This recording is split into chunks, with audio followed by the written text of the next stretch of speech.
Salam and greetings to all of you. I'm Muqtadar Khan, a co-founder of Delaware Council on Global and Muslim Affairs. Today I'm talking to you about a very sad development. Jamil Tourk, one of the co-founders of Delaware Council, died on May 9th.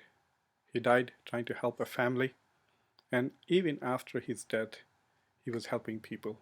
He was an organ donor. He gave away his body so that others could benefit from it. When we think of great people, when we think of important people, we often think of those who have had a transformative impact in history, like Gandhi, for example, or we think of people who have had an impact globally, such as President Obama, for example.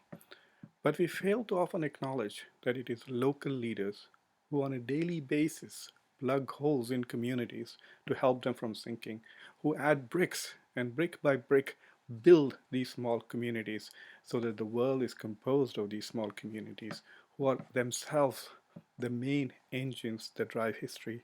Jamil Turk was one of those engines that drove history. He was a visionary. He imagined a Muslim community in Delaware which was economically prosperous, culturally vibrant, spiritually alive, and politically influential. And he worked daily to try and achieve those goals. I think of Jamil as a builder. He was president of the biggest mosque in Delaware, and he presided over its biggest expansion physically. There are at least three other mosques in this state which owe him their expansion. He helped them get permits to build or raised funds to build. He was building a hospital in Gaza for children suffering from cancer. So, in that sense, he was a community builder. He built bridges between various ethnic communities within the Muslim community and also between various religious communities in Delaware.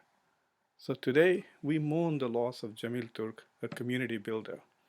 Definitely nobody can fill his shoes, but he has also provided the community with momentum that will, inshallah, take it forward in the right direction. Even in his death, he was a leader. Jamil Turk was an organ donor, which in the conservative Muslim community is indeed path-breaking.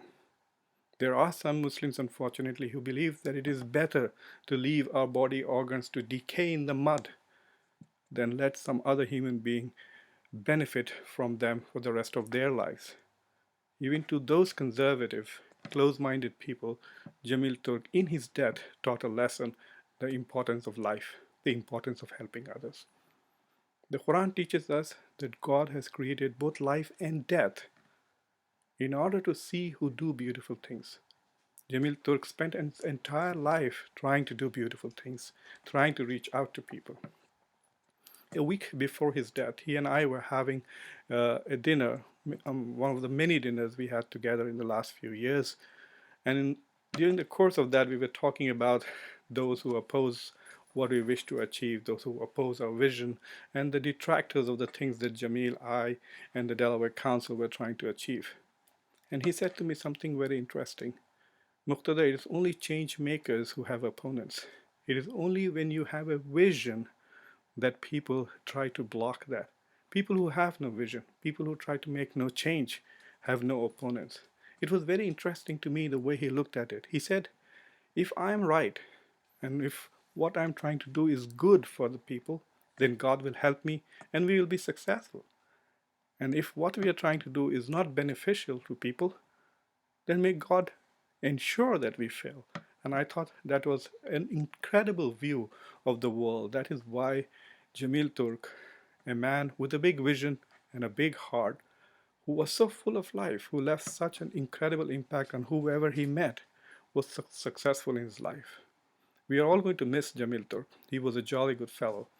I pray, and we all pray, and hundreds of Muslims turned up at his funeral yesterday to pray for him.